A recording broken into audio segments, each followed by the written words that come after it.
Programme minute two minute طے ہے، کس منٹ پہ کیا آپ کے سامنے پیش کیا جائے گا۔ 2 بجے پروگرام شروع ہوگا اور 4:10 پہ آپ کا پروگرام ختم ہو جائے گا۔ اس میں 4 اہم عناوین پر آپ کے سامنے گفتگو کی جائے گی، اور ہر عنوان کے بعد، ہر سبجیکٹ کے بعد 7 منٹ کا وقفہ رکھا گیا ہے۔ اس 7 منٹ میں آپ کو اپنا فیڈ بیک دینے کا ایک آپشن دیا گیا ہے۔ جو فائلیں ابھی آپ نے لی ہیں اس میں ایک پیج ہے جس میں جامعۃ علماء بلاک بسنترائی لکھا ہوا ہے، اور اس کے نیچے ایک حصہ رکھا گیا ہے فیڈ بیک کا کہ آپ اپنا تاثرات دیں۔ تو آپ کے من میں اس موضوع کے تعلق سے جو کچھ بھی ہے وہ آپ اس پیپر میں لکھ دیں گے، اور لکھ کر کے آپ یہاں پر جمع کر دیں گے۔ تو جیسے مقرر آپ کے سامنے بولے، جو بھی آپ کے ذہن میں کچھ اچھی تجویز آتی ہے، کچھ رائے اور مشورہ دینا چاہتے ہیں، کچھ اور کہنا چاہتے ہیں، تو وہ لکھ کر کے آپ یہاں پر پیش کر سکتے ہیں۔ اور اگر کوئی مختصر انداز میں بولنا چاہتے ہیں 1 یا 1.5 منٹ کے اندر، تو ان کو ان 7 منٹ کے اندر موقع بھی دیا جا سکتا ہے۔ امید ہے کہ جتنے بھی مہمان کرام آئے ہیں، ابھی اس کو ریکارڈ مت کرنا، یہ بند کر دو، 2 بجے شروع۔ ان سے گزارش ہے کہ ان کے نام کا یہ بیگ بنایا گیا ہے۔ یہ بیگ 150 روپے کی مالیت سے تیار کیا گیا ہے، لیکن یہاں پر رفاعی طور پر، رضاکانہ طور پر ان کو صرف 30 روپے میں دیا جا رہا ہے۔ یہ 30 روپے بھی محض صرف رسمی طور پر رکھا گیا ہے تاکہ بد انتظامی نہ ہو یا لوگوں کو شکایت نہ ہو کہ ہمیں نہیں دیا گیا۔ آپ کی معلومات کے لیے عرض کر دوں کہ 56 بستیوں سے علماء کرام، سماجی شخصیات اور مذہبی قائدین یا تو آ چکے ہیں یا آ رہے ہیں۔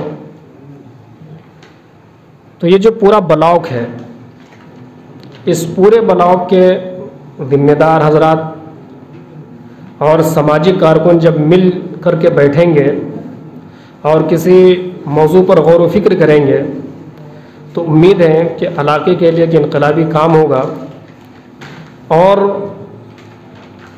موجودہ حالات کے تناظر میں بالخصوص مسلمانوں کے لیے جو کام کرنا ضروری ہے، ان ضروری باتوں تک اور ان باتوں کی روشنی میں لاح عمل تک، اور پھر لاح عمل کو عملی جامہ پہنانے کے طریقوں تک ہم لوگ پہنچنے کی کوشش کریں گے۔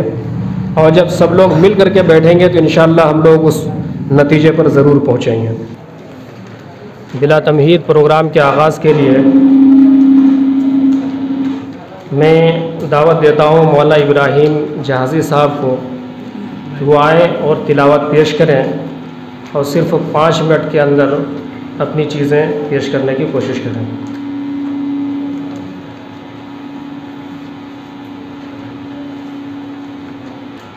اعوذ باللہ من الشیطان الرجیم،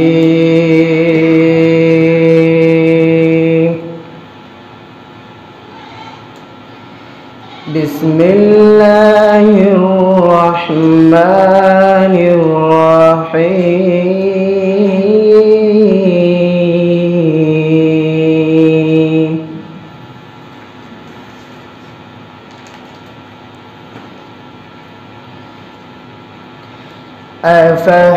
افحسبتم انما خلقناكم عبثا وانکم الینا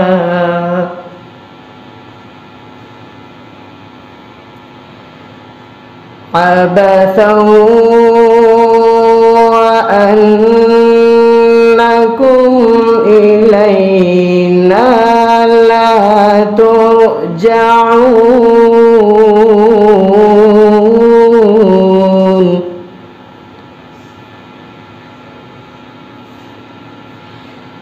فتعالى الله الملك الحق لا إله إلا هو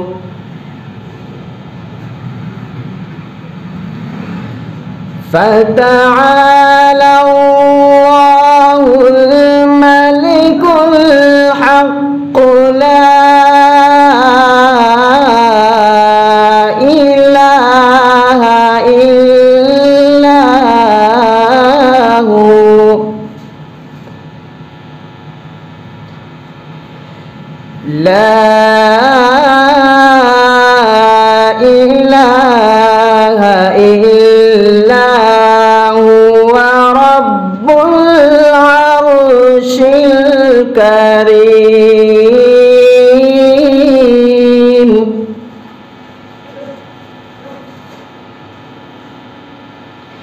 ومن يدع مع الله إلها آخر لا برهان له به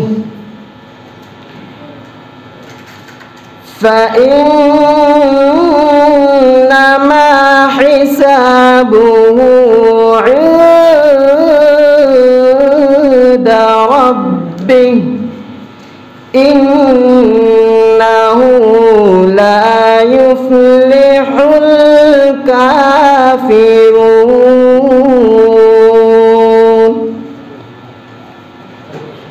وقل رب اغفر وارحم وأنت خير الراحمين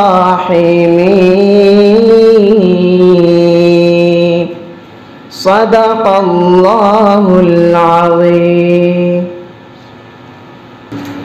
مولوی اسماعیل صاحب نیا نگر متعلم مدرسہ حاضہ سے گزارش ہے کہ وہ آئیں. السلام علیکم ورحمۃ اللہ وبرکاتہ.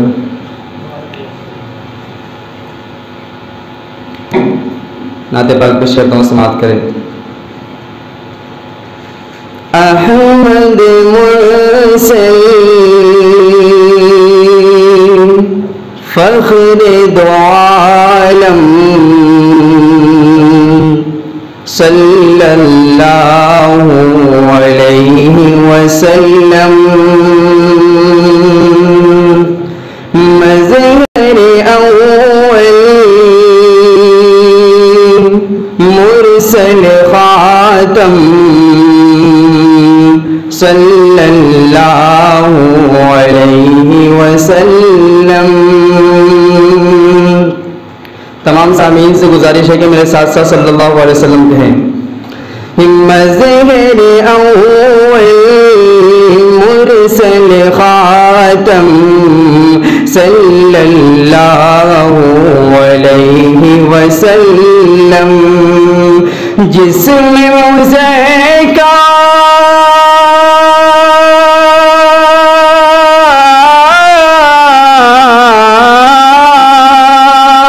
جسم مزکا روح مصور قلب مجلا نور مقطع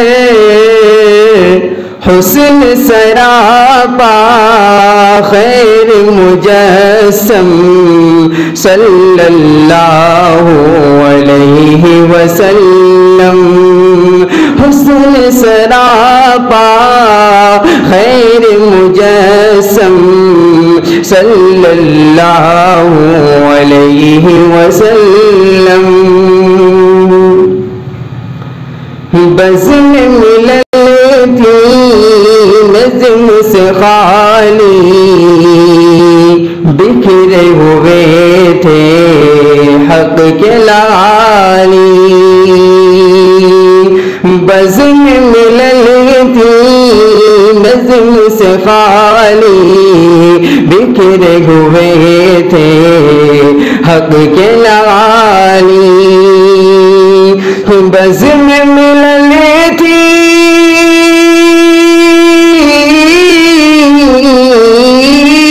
بزم ملل